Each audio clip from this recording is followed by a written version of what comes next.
Энэ өдрийн мэнд үзэгчдээ Америк нэгдсэн улсынхаа Монгол телевизийнхээ 7 хоног тутмын нэвтрүүлгийг хүлээн авч үздэцгээнэ үү. Та бүхэндээ энэ өдрөө сайхан өнгөрүүлэхийг хүсье.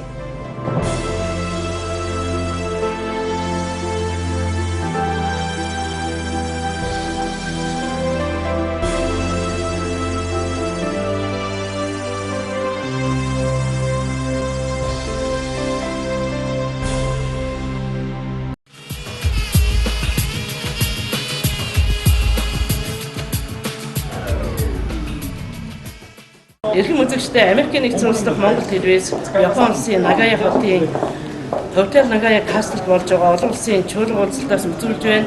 За энэ чуулга уулзалтыг дэлхийн их тайвны Японы холбооны дэмжлэгтэйгээр зохион байгуулж байгаа юм аа.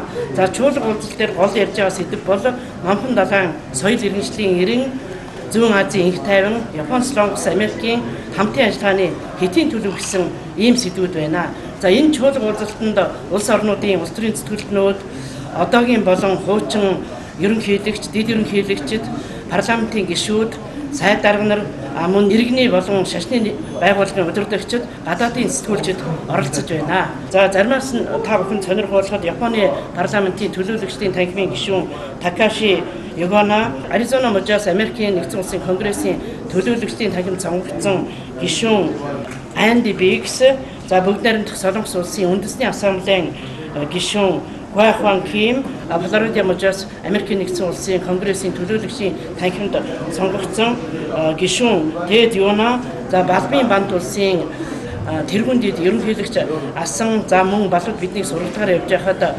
уулзаж бас ярилцлага авч яасан Бармандата нар оролцож байна. Ингээд чуулга уулзалтын нэвтрүүлгээ үзүүлье.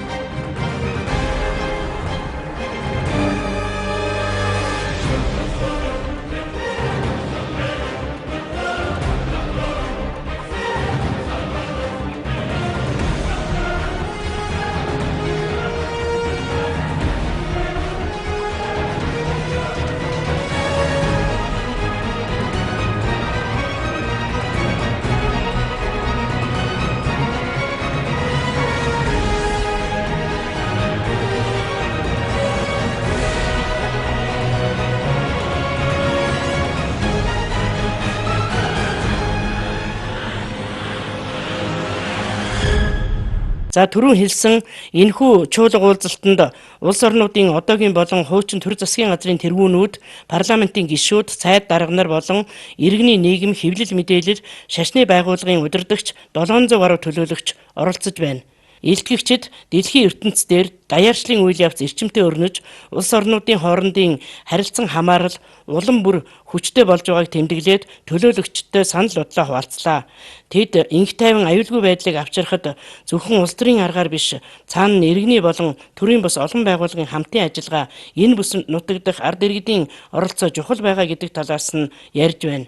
Чуулганы төлөөлөгчид улс орон бүс нутгийн хэмжээнд доктортой инх тайван хөгжил дэвшлийг хангахад чиглэгдсэн Нагаягийн тунхаглал гаргалаа.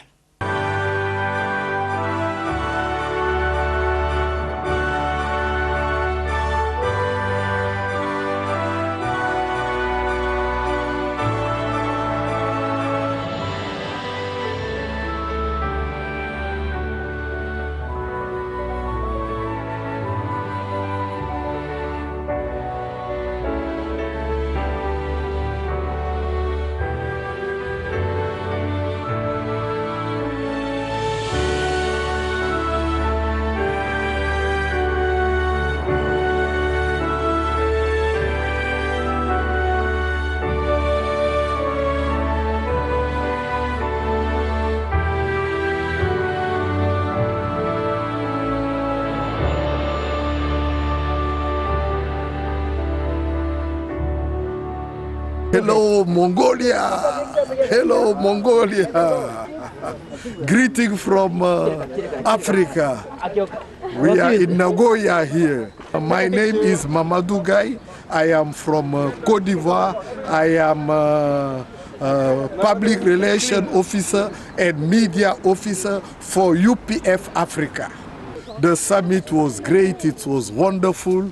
People came from Africa, from Korea, from Japan, America, from Mongolia, from Philippines, from Nepal, from many countries in the world.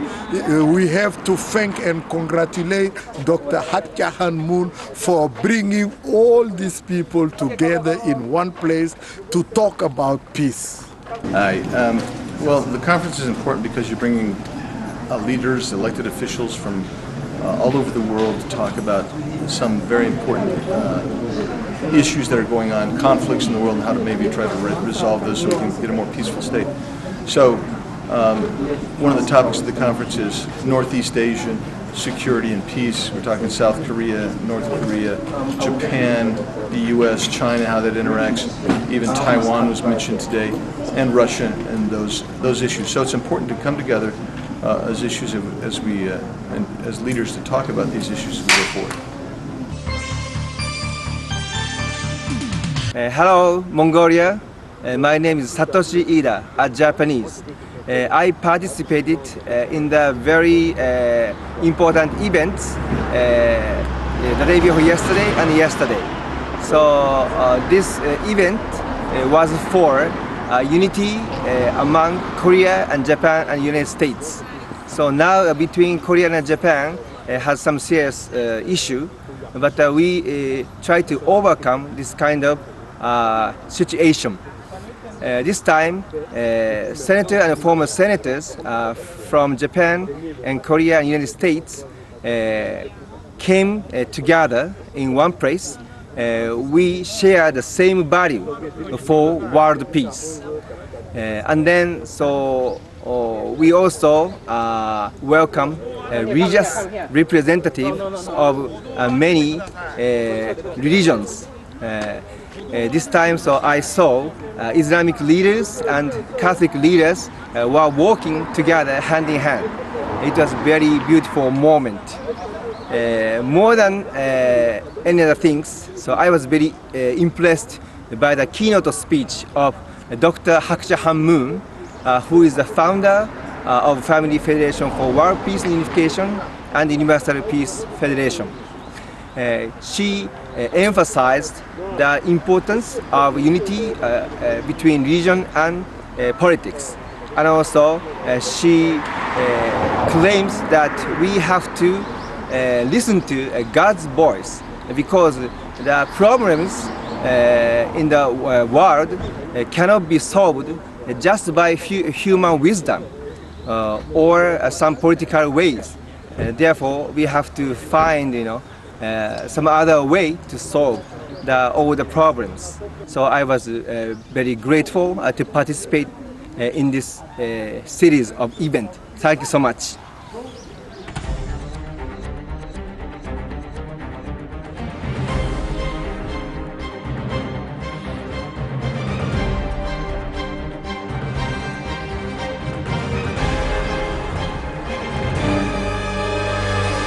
Японы олон улсын чуулга уулзалт дээр ярилцж байгаа хоёр гол асуудал бол түрүүн хэлсэн номхон далайн соёл иргэншлийн эрен, Зүүн Азийн инх тайван, Япон, Солонгос, Америкийн хамтын ажиллагааны хэтийн төлөв гэсэн сэдэв байгаа. За хоёр дахь нь бол олон соёлт нийгэм ба тэдгээрийн төрөлтийн бууралт гэсэн ийм чухал асуудлуудыг хэлцэж байна. За цаг хугацаанаас хамаарад чуулга уулзалт дээр яригдж байгаа зүйлийг бид орчуулж гаргах боломжгүй байгаа юм. Үүнийг үзэгч та бүхэн ойлгоорой. Та бүхнээсээ хүлцэж бичье. Анхааран үзэж байгаад баярлалаа. Японы олон улсын чуулга уулзалтын үеэр Санхайг дэлхийн их тайвны шагнал хүртэх болзол хангасан 3 эрхмийг зарлалаа. Африкт сайн засаглалын тогтолцоог бүрдүүлсэн Сенегал улсын ерөнхийлөгч Маки Сэл 2020 оны инх тайвны шагналтаар тодоров. Маки Сэл Сенегалийн ерөнхийлөгчийн бүрэн эрхийн хугацаа 7 жил байсныг 5 жил болгосны зэрэгцээ улс орондоо засаглалын бүтцийг наривчлан сайжруулж, хууль дүрмийг чангатхан, авилгалын эсрэг холбогдох байгууллагуудын уялдаа холбоог нэгтгэж үр дүнд хүрсэн байна. Түүнчлэн Баруун Африкийн тээврийн дэд үтцийг өргөтгөж, эдийн засгийн шинжилэл хийж, улс үндэстнийхээ эв нэгдлийг бэхжүүлсэн зэрэг амжилтаар дэлхийн шагнал хүртэх болцол хангажээ. Je n'ai pas dit qu'en même 2 ans, je vais changer radicalement le Sénégal. Mais j'ai engagé un mouvement. Let's now take you to Senegal, where the country's president Macky Sall has announced the reduction of his presidential term from 7 to 5 years. Санхаг дэлхийн их тайвны шагналын болцол хангасан 2 дахь эрхмээр дэлхийн ариун лютераны холбооны ерөнхийлөгч асан Мүнүб Ёнон тодорлоо. Тэрээр 40 жилийн турш ойрогт орондод шашин хоорондын эв нэгдлийг бэхжүүлэх үйлсийн төлөө өөрийн биеэр үлгэрлэн зүтгэжээ. Мүнүб Ёнон дэлхийн бүх шашин ямар үзэл сурталыг баримтлагаасаа үл хамааран эв нэгдлийг эрхэмлэх илүү агуу шалтгаан байгаагийн улмаас шашин хоорондын ойлголцлыг бэхжүүлэх ёстой гэсэн зарчмыг баримталж үр дүнд хүрсэн байна. My identity cannot be completed, cannot be in its fullness unless it serves God and the neighbor. To say it's enough for war, it's enough for hatred. It is a time for peace based on justice and reconciliation based on forgiveness. 2020 оны Санхаг дэлхийн их тайвны шагналаас гадна үүсгэн байгуулагчийн шагналыг нэгдсэн үндэсний байгууллагын ерөнхий нэрийн бичгийн дараа гасан бангийн мөн хүртэхээр болов. Бангийн мөн дэлхийн нийтээр уур амьсгалын өөрчлөлтөд анхаарал хандуулж цаашид тэрхүү өөрчлөлтөд хэрхэн дасан зохицох хүний үйл ажиллагааны улмаас учирж байгаа сөрөг нөлөөллийг хэрхэн бууруулах боломжтойг ерөнхий нэрийн бичгийн даргын хуваар урайлан ажилласан. Үүнд 2015 онд батлан гаргасан Парисын тунхаглалд 197 орныг нэгтгэж төв дэлхийд ногоон хөгжлийг бий болгохын төлөө хүүлсэн онцгой нөлөөлсөн юм.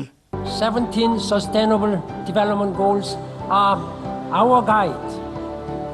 They are a to-do list for people and planet and the blueprint for success. Санхаг дэлхийн их тайвны шагналын хорооны тэргүүн Хонгсыг хэлэхдээ шагнал хүртгэхээр шалгарсан хүмүүс бол илүү сайхан дэлхийн ертөнцийг бий болгохын төлөө хамтдаа зүтгэж байгаа хүмүүс юм гэж онцлов. Санхаг дэлхийн их тайвны шагналын болцол хангасан хүн бүрт 1 сая Америк доллар олгоно. Харин үүсгэн байгуулагчийн шагнал хүртэгчид хагас сая доллар олгоно. Шагналыг 2020 оны 2 дугаар сард тус шагналыг үүсгэн байгуулагч доктор Сум Ям Мууны 100 жилийн он үйл ажиллагааны үеэр Сеул хотод гардуулах юм. Санхаг дэлхийн их тайвны шагналыг 2015 оноос эхлэн 2 жил тутам олгож байгаа бөгөөд энэ удаагийн шагналд 46 орны 86 хүн нэр дэвссэн байна. Урд жилүүдэд инх тайвны шагналыг Кирбати улсын ерөнхийлөгч асан Анути Тонг, Энэтхэгийн эрдэмтэн Мадудуги Бижая Гупа, Италийн мэс засалж Жина Страда, Афганистаны сургууль хүмүүжүүлэгч эмэгтэй Сакени Якоби, Африкийн хөгжлийн банкны ерөнхийлөгч Акинвими Айожоди Адисина, Африкийн хүний эрхийн зүтгэлтэн Ворис Дири нар хүртэж байжээ.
Гранbery аялал нэг алхмаас эхэлдэг. Үзэгч та болон таны ойр дотныхон амарсан шиг амарч, аялсан шиг аялахыг хүсдэг биз дээ. Тэгвэл таны болон ойр дотныхны чинь жаргалтай аяллаа луужин болсон Molor Travel жилийн 4 улирлын турш аялалдаа урьж байна. Амьдрал төр чигээрээ аялал учраас бидний зарим нь алсаас ойр дотныхноо дэмжиж шинэ газар орон үзүүлэх нь ч бий. Molor Travel-ийн манжурын аяллыг энд эхлээд сонирхуулъя.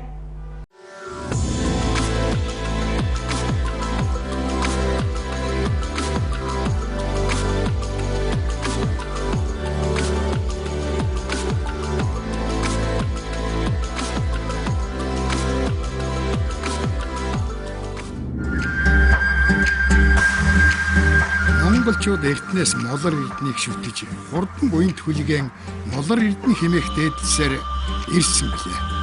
Тэгвэл морьтон монголчуудын шүтэн молор эрднээр нэрлсэн тус компани Азийн Лас Вегас хэмээн нэрлэгдэх болсон алтан манжуурын аяллыг амжилттай зохион байгуулсаар ирсэн мэрэгжлийн хөтөч жолооч бүхий ариун туршлагатай хамт олон аялагчдын сэтгэлд хүрсэн чанартай үйлчилгээ үзүүлдэг гэдгийг тус компаниар аялсан аялагчид андахгүй.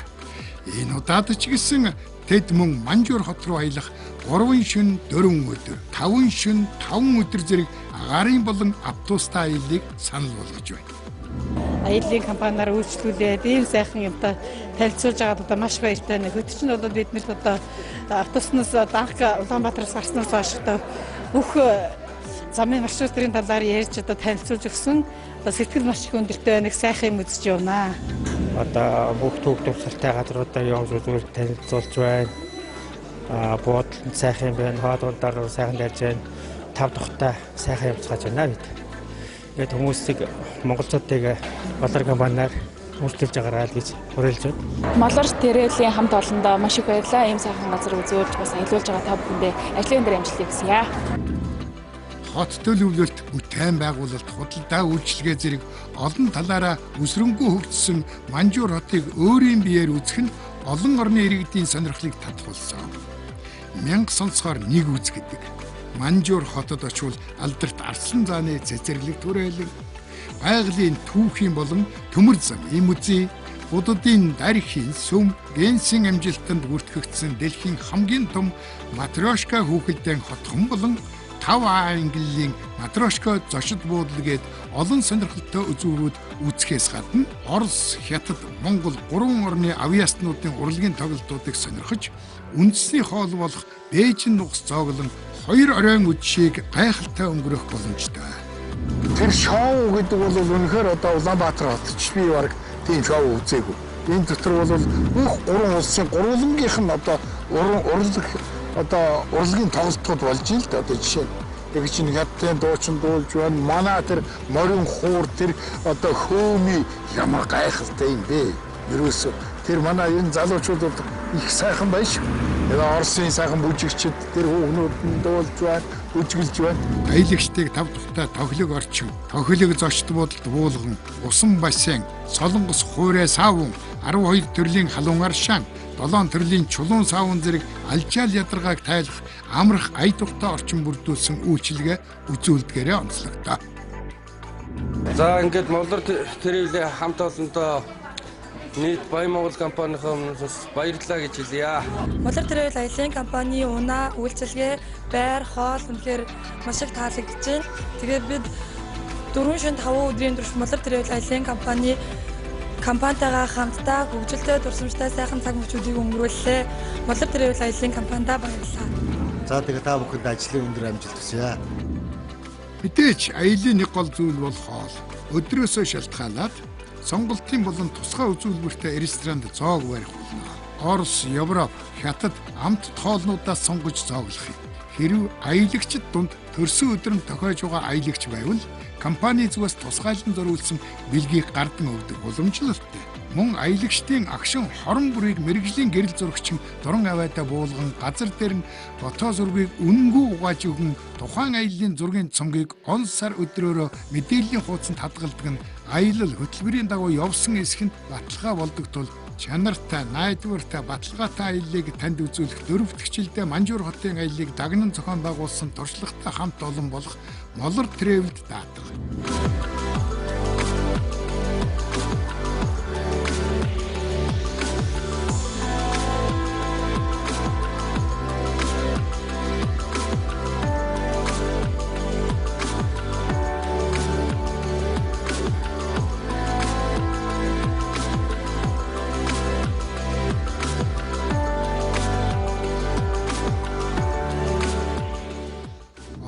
Групп бүрдсэн тохиолдолд 10 дээр нэмэх нэг үн төлбөргүй буюу 10 хүн үндсэн аяллаа үндсэн төлбөртэй 11 дэх буюу нэг хүн нь үн төлбөргүй аялуулна.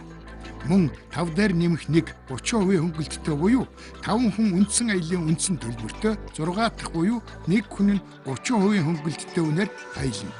мэргэжлийн зураглаач явж телевизийн нэвтрүүлэг бэлтэн эфирт гаргадаг гэд Molor Travel компани бусад аялал компаниудаас онцгой давуу талууд аялагчид зориулсан сюрприз олон бий. Монголд байж байхдаа бол Манжуур явах юмсан гаал ингээл бас бодож л байсан л та. Тэгэхэд улсуудын ам бол нэг нь их сайхан оо одоо тийшээ очиад үзээд явахад их сайхан юм гээд. Тэгээд би бас зарим ч дими ядаргатай тэгээд өөрийн биеэр явж үзлээ. Тэгээд автобусанд 45 хүний суудалтай хамгийн сүүлийн зөөлхөн автобусаар ингээд яваад ирчих юм шүү дээ. Тэгээд энэ ирсэн чинь өөрийн биеэр үзэхэд чаал ондоо байт юм байна. Ер нь 100 сонсохоор нэг удаа үзгэсэн үг байт юм байна. Тэгээд энд чинь нэг шиг миний одоо хамгийн гоё сэтгэл үйлдсэн зүйл энэ зонон юм байгаа чинь Джеймс ногоод илгэсэн зонон юм байгаа чинь өнгөлөний буцаад ирсэн гэж бодож ирв. Энэ сайхан мөсөн хотхон одоо тэр их олон одоо сайхан гэрэл чийдэн бас мөсөн хотхны чинь одоо ингэ бас гэрэлтүүлээд ингээд өөр ертөнцид очсон шиг сайхан болдог гэж байна. Тэгэхээр би бас одоо дахиад нэг их хийх гэсэн сэтгэл төрж байна шүү дээ. Тэгээд янтхан энэ хүүхдүүдийн үйлчилгээ энэ бидний тосолж явж үйлчилж байгаа энэ үйлчилгээ үнэхээр таалагдсан. Сайхан байна.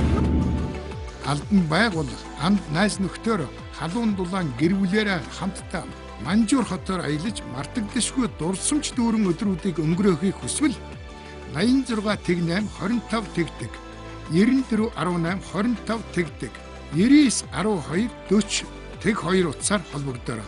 Монголчуудын аялал Molor Travel. Molor Travel-тэй баярлаа. Molor Travel-тэй баярлаа. Molor Travel-тэй баярлаа. Molor Travel-тэй баярлаа. Molor Travel-тэй баярлаа. Molor Travel-тэй баярлаа.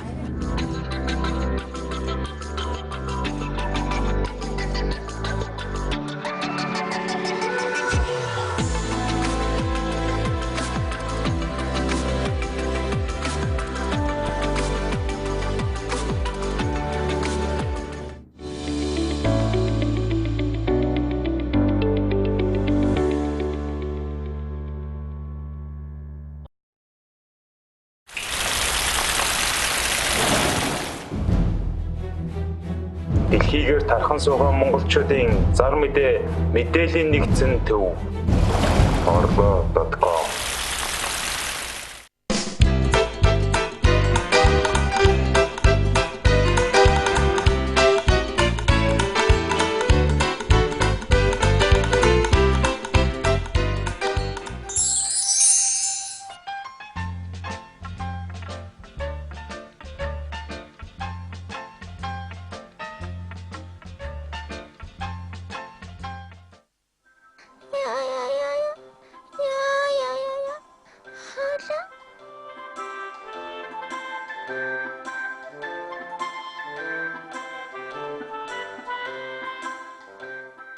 Хөөе.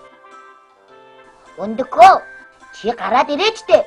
Арай одоо алтал босоог байгаа юм биш үсттэй. Энд дэрж бид хоёр туслалдаа чи. Хөөш өндөгөө чи гараад ирээч дээ. Энд хийх ажил зөндөө байна. Түлээ түлшээ хураа. Бороорчгууд яах юм бэ?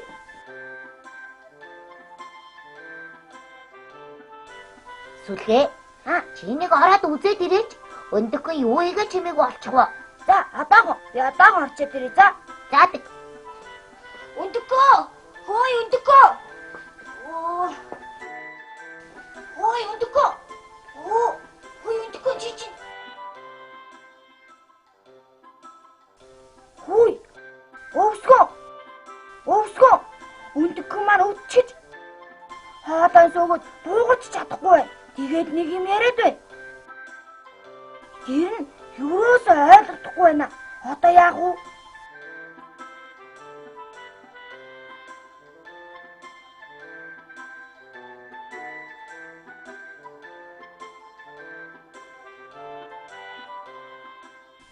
За, болохойлоо да. Өчтөр голын хүүд уусан чумбат байсан юм аа. Тэгээд л хоолоо нүвдчихэж. Сүлгээ. Би айгоос айнс түгээд ирээ заа юу? За, айнсны чанмал хийж өгөх хэрэгтэй байна. Чи харин хажууд нь байж мэдүү. За, би хажуураас нь холдохгүй хараад л байж.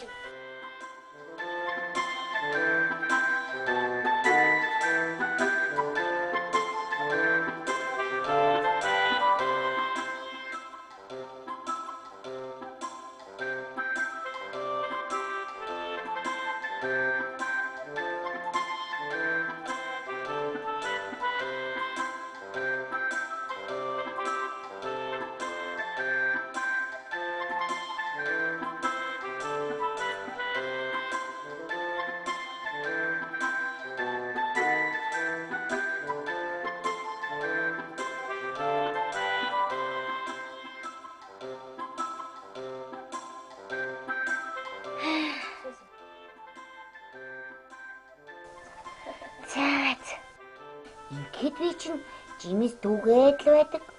Тэгээд би жимсээрээ яаж чанмал хийхээ мэдэхгүй шүү дээ. Заавал хинээс асуудаг юм билээ дээ.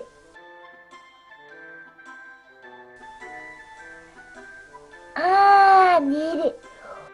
Юм бүхнийг мэддэг шар шууг байгаас л асууяац.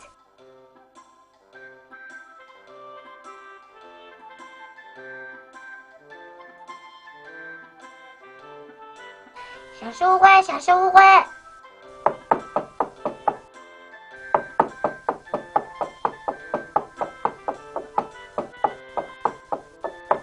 Ой. За, өвсгөн. Юу гэж явна? Ганцаараа явж байгаа юм уу? Тийм ээ. Би ганцаараа явж байна. Шар шуугаа. Манай найз өндөгхөн өвдөд тэгээд хоолоо сууч гэж. Тэгээд азны чанмал хийж өгөх гэсэн юм аа. Тэгээд чанмал яаж хийдгийг сайн мэдэхгүй болохоор танаас асуух санаатай л явна. Яадаг лээ дээ. Хэцүү юм болж дээ. Нэрэн л бушуухан чанмал хийж өгөхгүй бол болохгүй шүү. Нэрээ надад бэлэн чанмал байгаа юм байна. Одоо бушуухан аваачиж өг. Чи дараа нэрээд надад заалгаарай. Би чанмалаа аваад ирье. Баярлалаа танд. За, өвсгөн минь энийг бушуухан өндөгхөнд аваачиж өг. За.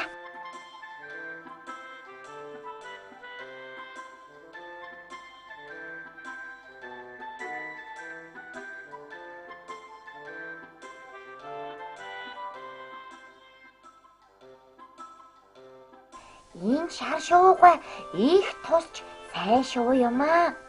Тэгээд бас мэдхгүй юм гэж ёор байхгүй. Энэ чанмал нь ер нь ямар амттай юм болоо? Ер нь амсаад үзье.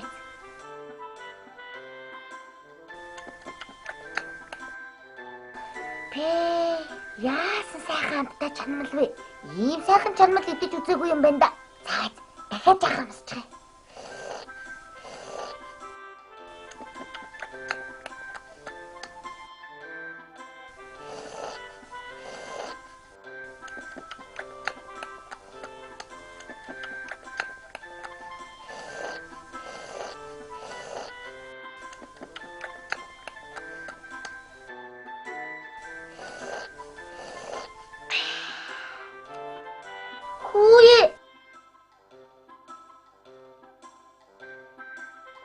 Яадаг үлээ? Чанмал маань дуусчихж. Би ч одоо яадаг үлээ? Хөөх юм өндөгхөн маань хоолоо сөөгөд өвдчихсэн байхад би гэдэг амтан энд чанмалаа ганцаараа идчихсэн сууж идэг. Одоо яана? Өндөгхөн сүүлгөө хоёрт юу гэж хэлэх болж байна?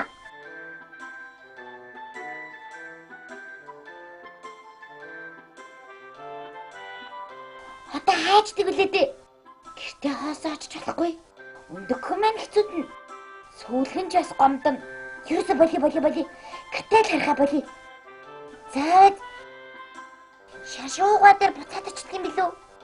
Яана. Ёо. Би ч яста тэнэг амт юм аа.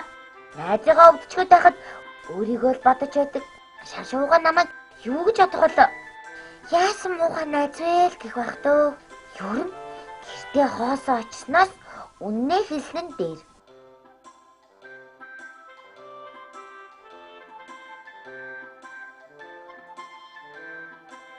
Хэн.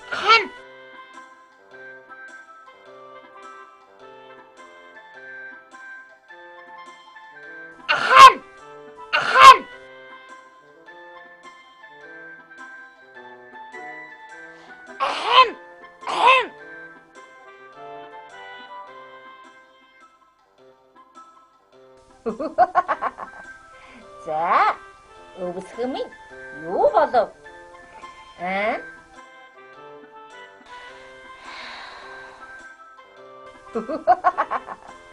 Миний чанмал амттай байна уу?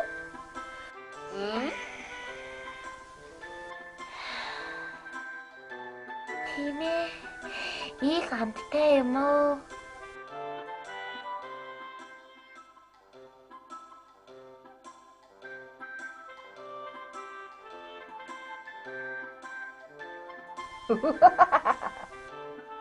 Өвсгөн минь. Надад дахиад чанмал алгадаа.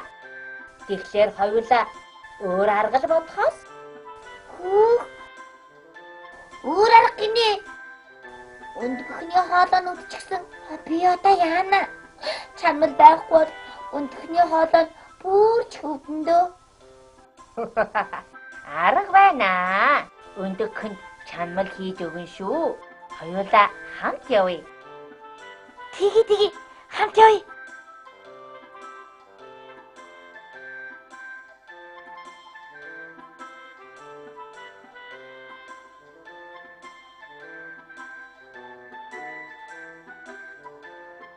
Өвсгөн минь хурдхан түүхгүй бол харанхуй болох нь байна шүү.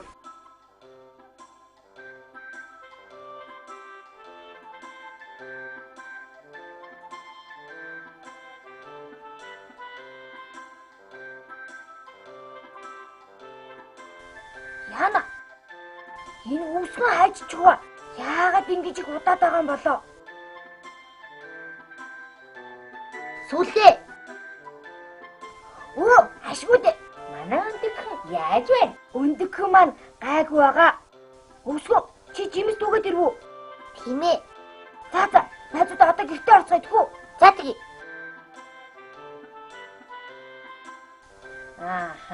Зүйтэй. Чанмал чинь одоо л сайхан буцалж байна да. Хөөсийг нь хамаад авчих. Зүйтэй. Сайхан болж байна. Одоо наадхаасаа тавганд хийгээд өндөхөндөө баг-багаар халбагдаад уулгаарай. Маргааш өглөө гэхэд өндөхөн эдгэрчихнэ.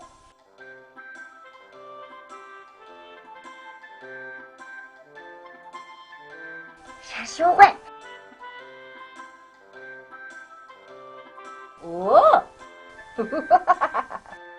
Өвсгөн, сони юу байна да?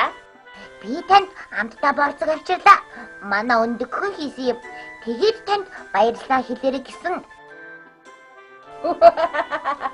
За, их баярлалаа.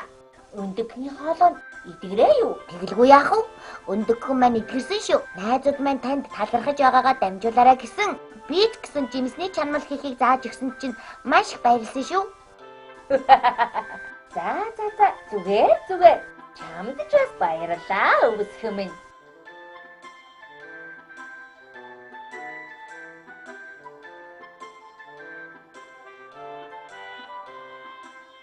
Шиний ерлийн өглөө, шиний хурмын өглөө. Шиний хүслийн өглөө, шиний навчрахын өглөө.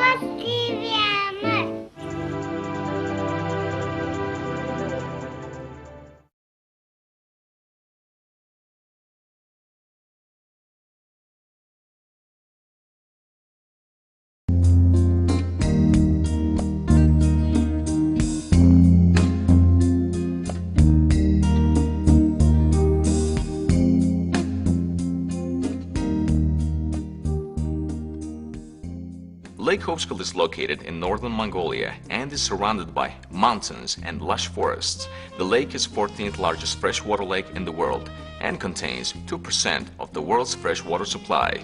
There are 46 rivers that flow into Lake Hovsgol, but only the Igin River flows out. The Siling River is one of the most fascinating features of the lake because it connects Lake Hovsgol with the Great Lake Baikal in Siberia. Nomadic people have long told stories of how Lake Hovsgol is the mother sea of Lake Baikal because of the Siling River feeds its fresh water.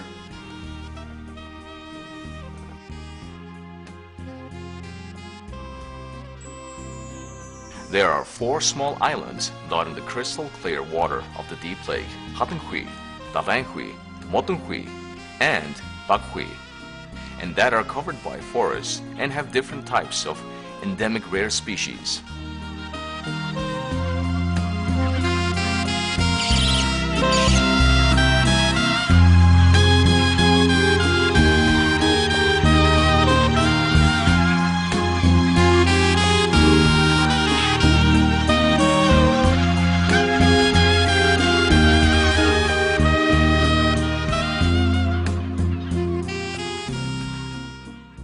lake formed by earthquakes thousands of years ago is called the Mother Sea by Mongolians, and foreigners nicknamed the region the Switzerland of Mongolia because of its beautiful natural beauty.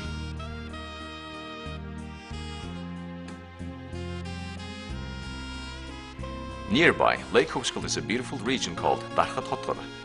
There are over 300 lakes and great diversity of fish species.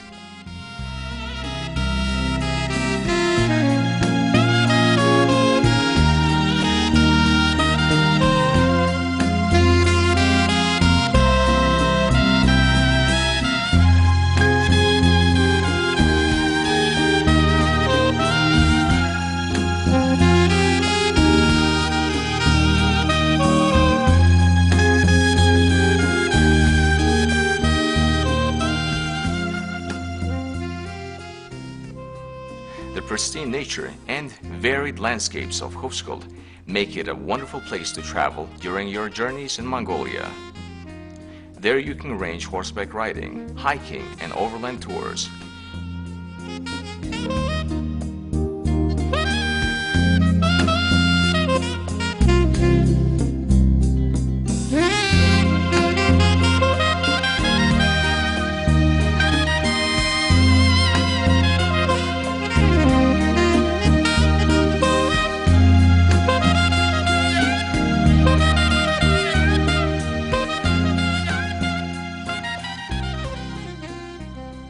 To the far north live the Tsatang, a reindeer herding nomadic people who use reindeer like a horse riding, hunting and food.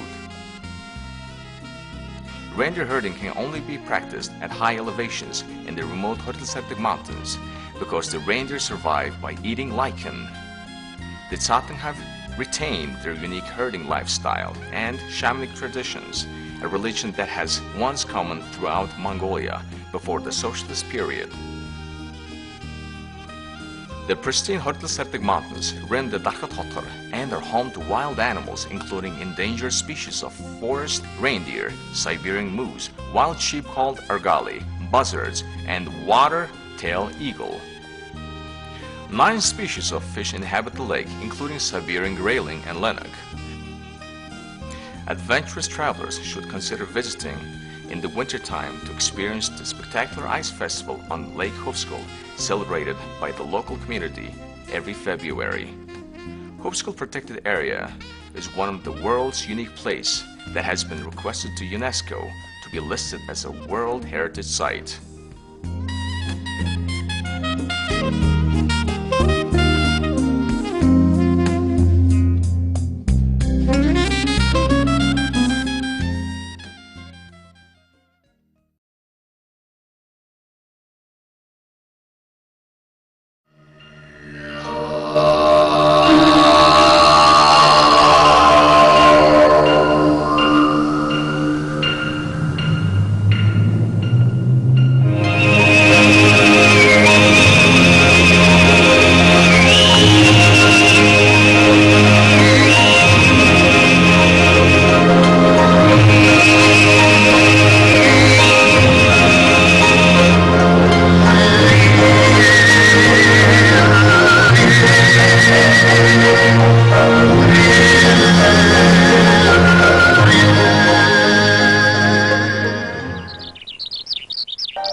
Genghis Khan was born in this beautiful country that is filled with steppe, forests, mountains, and rivers.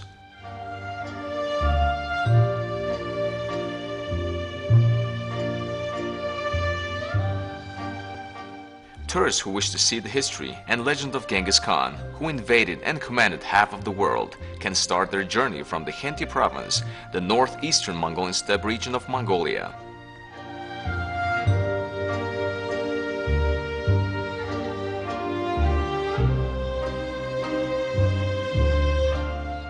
The mountain of Khenty, Dilumboltag, and its near territories are closely related with the life and history of Great Khan. From the beginning of the 20th century, The study of Genghis was accelerated. However, monuments and celebrations were built and organized for his honor. Due to the fact that he was not suitable with socialist concept, it was prohibited. Consequently, Mongolian communists criticized Genghis and conducted manipulations that lead people to hate him. But as Mongolia became a democratic country, Genghis Khan became back as the proud leader of Mongolians.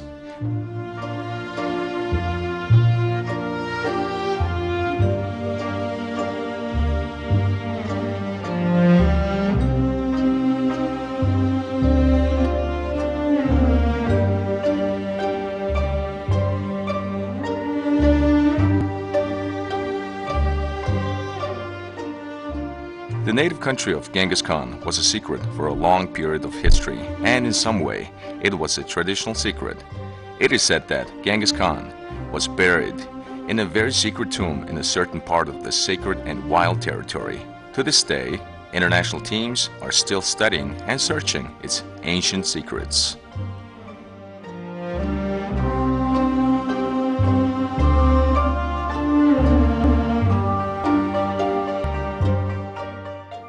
Legend became alive again. Nowadays, many tourists visit to see the historical country of Genghis Khan.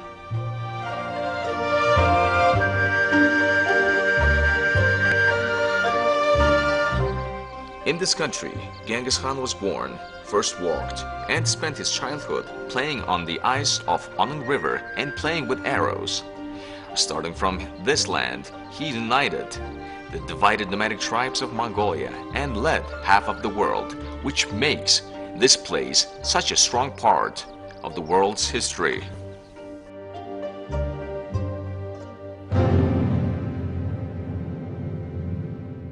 Today, nationalism of Mongolians is prospering, and it could be said that the symbol of our country's freedom is the history and the way of Genghis Khan. The birthday of Genghis Khan is celebrated annually, and in some years, the government performs rituals in sacred mountains which he prayed for. After studying the effect of Genghis Khan's invasion, some European countries nominated him as the man of the millennium, which is pleasing news for Mongolians. For Mongolians, Genghis Khan was a great leader and the man of the millennium.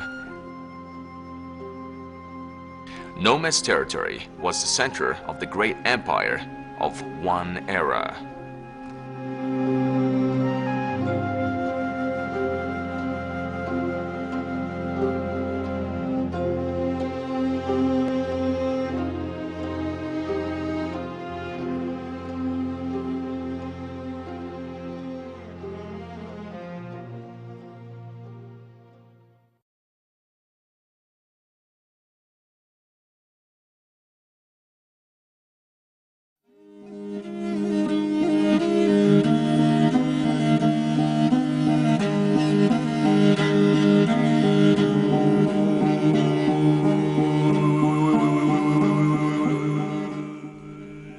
Altai Mountains are one of the Central Asian highest mountains and is one of the birthplaces of nomadic civilization. The majestic Altai Mountains are surrounded by steppe and taiga, with summits towering at 4,000 meters high.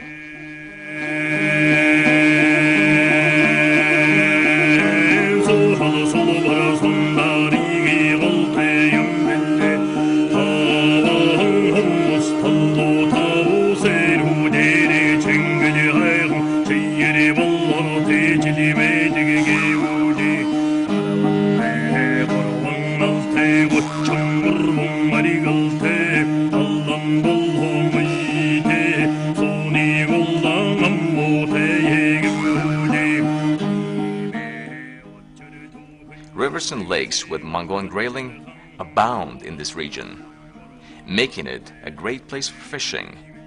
In recent times, birds spend the winter alongside the Chonharek River, Harus Lake, and Hirgus Lake. For sacred falcons, young falcons born in that year immigrates, but sacred falcons that are adult and able to catch his foods stay here in winter times.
There's also numerous archaeological sites to visit that serve as a reminder to the long history of nomadic settlement in the Altai Mountains.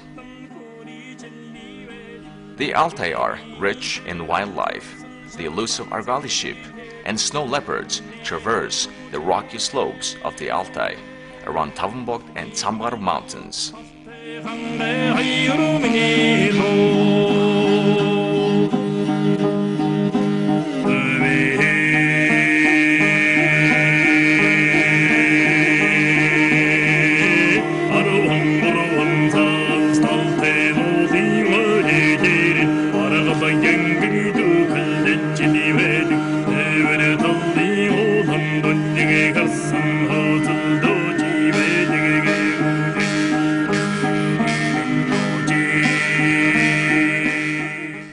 In the Altai Mountains, travelers can discover pristine wildlife and become acquainted with the many ethnic groups that have lived in the area for centuries.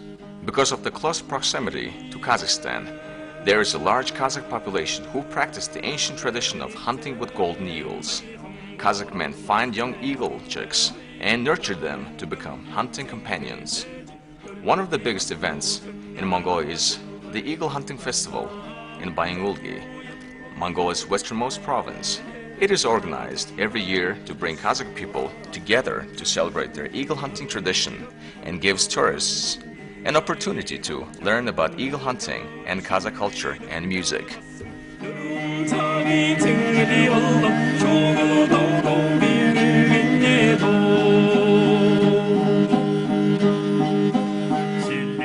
Harus Lake, which is located in the valley of the Altai Mountain, exists in the lowland of the Great Mountains of Mongolia.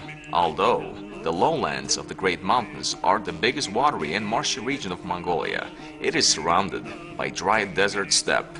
Due to the reason that the biggest lakes are located in here is remnant of ancient water pool. Petrified remnants of ancient animals are greatly found from accumulated sphere of riverbank. The Great Mountains lowland builds up a peculiar environment coupling with lakes, rivers, meadow, marsh, complex, and sandy landshafts.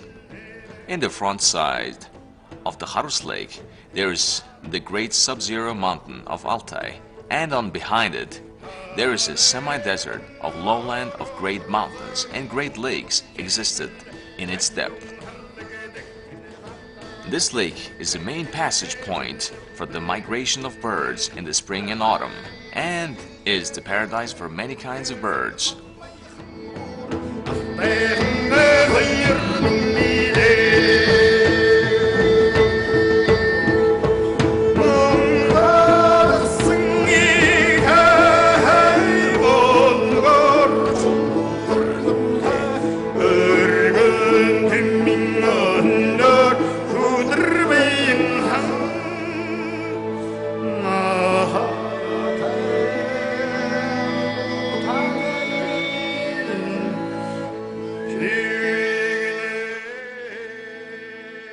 The largest peak in Mongolia, Tavunbog, is located in the Altai Mountains.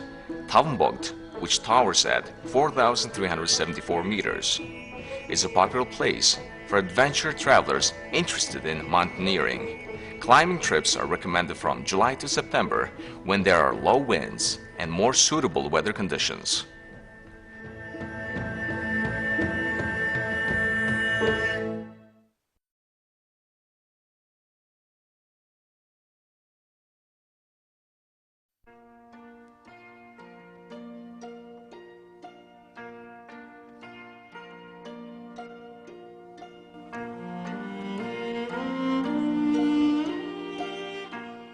Main centers of nomadic empires that existed in Central Asia in the past 2,000 years were located in this region. Here exists the first Mongolian Buddhist temple Erdnzu, the ruin of Harkhorung city. In this area of territory there are many cultural monuments and natural sites.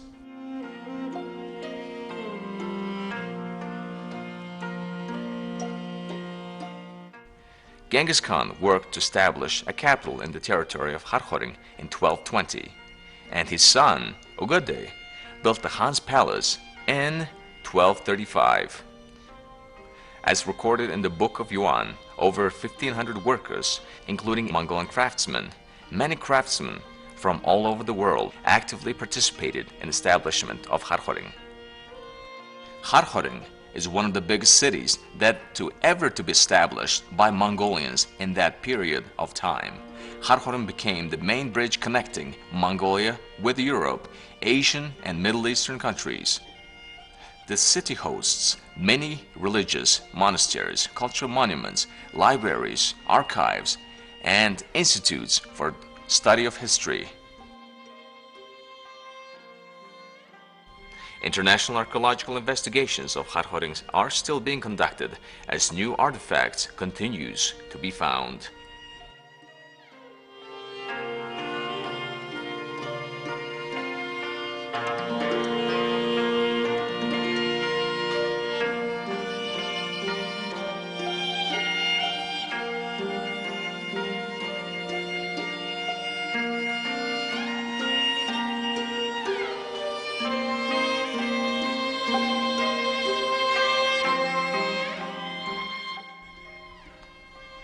The territory of Kharkhoring exists between the intersections of mountains and steppe, which is most suitable for the lifestyles of Central Asian nomads.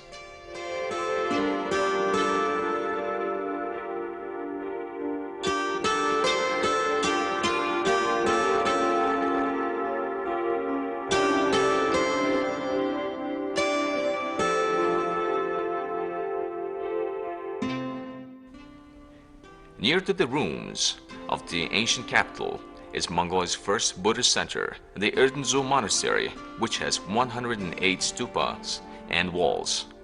This monastery played a major role in the spread of Buddhism in Mongolia. It is said that Erdenzhou Monastery was first built by using the construction materials of Kharkhoring city. Researchers believe that the present wall of the temple could be the ruin of the great Khan's palace. Artistic constructions and religious cultural artifacts located in Erdenzhou Temple demonstrate the skills of Mongolian craftsmen, and it is the historical evidence of development period of Buddhism in Mongolia.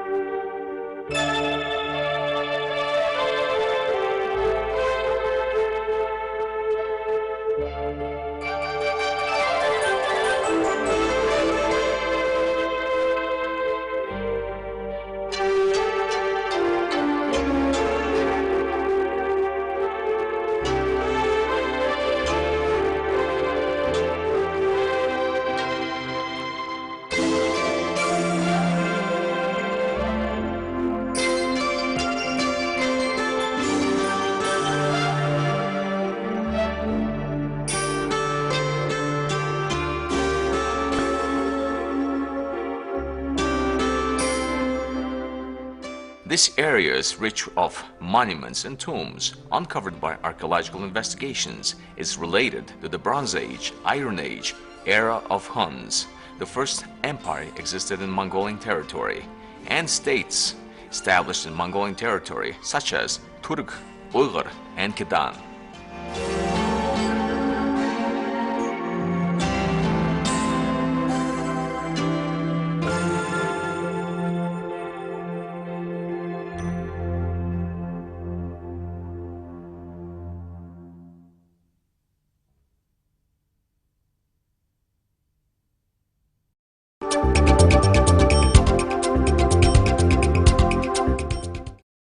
Та бүхэн Америк нэгдсэн улс дахь Монгол телевизийн нэвтрүүлгийг үзэж байна. Америк нэгдсэн улсад 11-р сарын 4 дахь пүрэв гарагт тэмдэглэдэг Thanksgiving буюу талархлын баяр айсвэ.